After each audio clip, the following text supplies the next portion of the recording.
રાજકોટ શહેરમાં સૌરાષ્ટ્રની સૌથી ઊંચી ગગનચુંબી ઇમારત બનશે.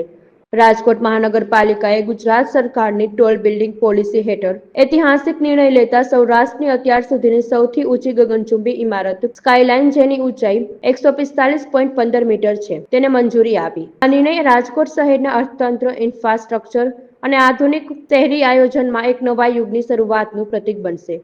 આ પ્રોજેક્ટથી રાજકોટનું અર્બન લેન્ડસ્કેપ મેટ્રોપોલિટન સ્તરે પહોંચશે અને તે શહેરના વિકાસમાં એક માઇલસ્ટોન સાબિત થશે. મનસુખભાઈ ભીમાણી, વસંત બિલ્ડર્સ, રાજકોટ. આ પ્રોજેક્ટની મુખ્ય ખાસિયત જોવા જઈએ તો સૌરાષ્ટ્ર અને રાજકોટમાં પહેલો પ્રોજેક્ટ છે જે ટોલ બિલ્ડિંગ 38 માળનો પ્રોજેક્ટ મંજૂરીને પાત્ર બન્યો છે અને અમે એ કન્સ્ટ્રક્શન હવે ચાલુ કરવાના છીએ. આની અંદર અમે ઘણી બધી એમેનિટીઝ આપી છે કસ્ટમરને. ટોટલ અમારો ફ્લેટ એરિયા જે છે એ 4751 કાર્પેટનો છે.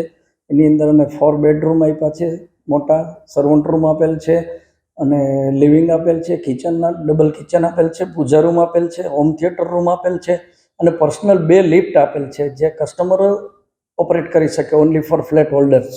પાર્કિંગની અંદર અમે એક ફ્લેટ દીઠ 4 ગાડીનું પ્રોવિઝન કરેલ છે.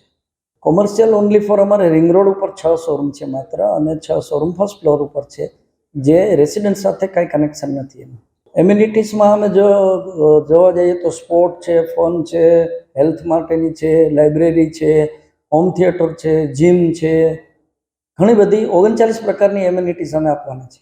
અંદાજિત અમે 4 વર્ષની અંદર આ પ્રોજેક્ટ પૂરો કરવાના છીએ. કિંમત માટે હજી અમે ફાઇનલ બુકિંગ લેશું ને ત્યારે અમે ઓપન કરશું. હજી આના માટે અમારે પહેલાં તો એરપોર્ટની એનઓસી લેવું પડે, પછી ફાયરનું એનઓસી લેવું પડે, પછી પર્યાવરણનું એનઓસી લેવું પડે, પછી ટોલ બિલ્ડિંગમાં વિન્ડ પરમિશન અગત્યની છે, વિન્ડ પરમિશન લેવી પડે.